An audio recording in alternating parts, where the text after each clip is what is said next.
Hello and welcome to the quick analysis of the US vice presidential debate between Mike Pence and Kamala Harris. To those of us who followed the debate last week between President Donald Trump and Joe Biden, today's debate was a study in contrast to the one held last week. There were no interruptions or name-calling, no snide remarks or sneering in Salt Lake City. In its place was a more pleasant debate that was set firmly in place by the moderator, Susan Page. Both candidates stuck to their rehearsed points and were not challenged by the moderator when they did not give a direct answer. Vice President Mike Pence came across as an expert on how to evade questions.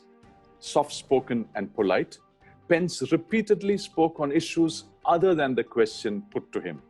Here's an example. When the candidates were asked what they felt about the age and health of the presidential candidates, Pence spoke about the coronavirus vaccine and Harris of her mother and of what she did as the Attorney General of California. It was a perfect example of how to answer a question in a debate when it is uncomfortable. Don't answer it at all. In terms of expression and curtness, Harris came across as the stronger candidate compared to the gentle Pence. She wasted no time in attacking Trump's record on COVID-19 with facts and figures right at the beginning of the debate.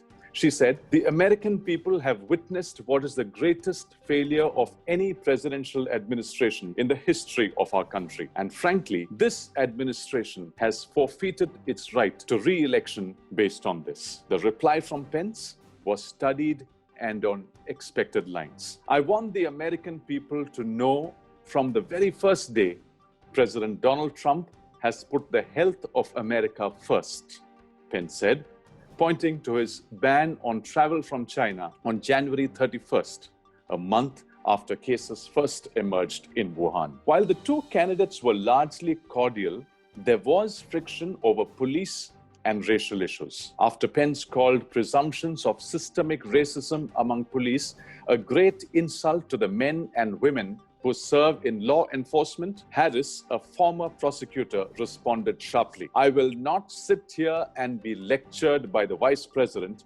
about what it means to enforce the laws of this country," Harris said.